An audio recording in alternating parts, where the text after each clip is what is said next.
हाँ जी अस्सलाम वालेकुम गाइस की हाल है ते अज जनाब 24 तरीक को ठीक है जनाब भाई वेखो धुंध बड़ी पई है ते डीगर दा टाइम हो गया जनाब 4:30 अज असी इंजॉय कर रहे हैं क्रिकेट खेड क्रिकेट खेड रहे हैं वेखो भाई रमीज बैटिंग कर रहे हैं सकलैन और हसनैन फील्डिंग तानो सकलैन बॉलिंग करा रहे मार शबाज साहब भी आ गए नो श्याम साहब भी आ गए उस तो बाद असी जनाब वेखो अग बाली हुई है बड़ा माहौल बनाया हुआ यकीन करो ए चेक करो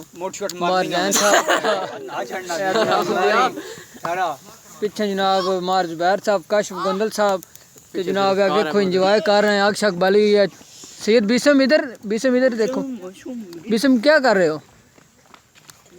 बोलो ना क्या कर रहे हो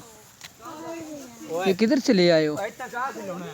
ये बच्चे मेहनत कर रहे हैं हाँ आग के लिए मेहनत कर रहे हैं ये देखो जी स्नैन बैटिंग कर रहा है भाई रमीज बॉलिंग पर है चादर तेरी कदाई नहीं जाती बस कर इतना ही होंदा बिलाल आ रमीज संगी मलिए आ जाता है ये जी हमारे बहुत ही प्यारे दोस्त हैं भाई बिसम है उसके बाद स्नैन नमू हाय करके खिलाता रहा ओदा काम नहीं सी पे हुंदा यार वेख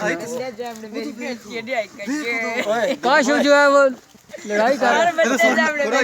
इधर सुनी कालना तकिए तो जैसे ना तो हाँ जी आना लाजमी दानवी दावत सारे भाई उत्ते बैठो हां तकिए जुल्फकार भी जनाब अपने चेहरे की झलकी दी है माड़ी जी हाँ जी सामने होना है असी वाह जी जनाब साडे ड्राइवर नो गड्डियां दे ता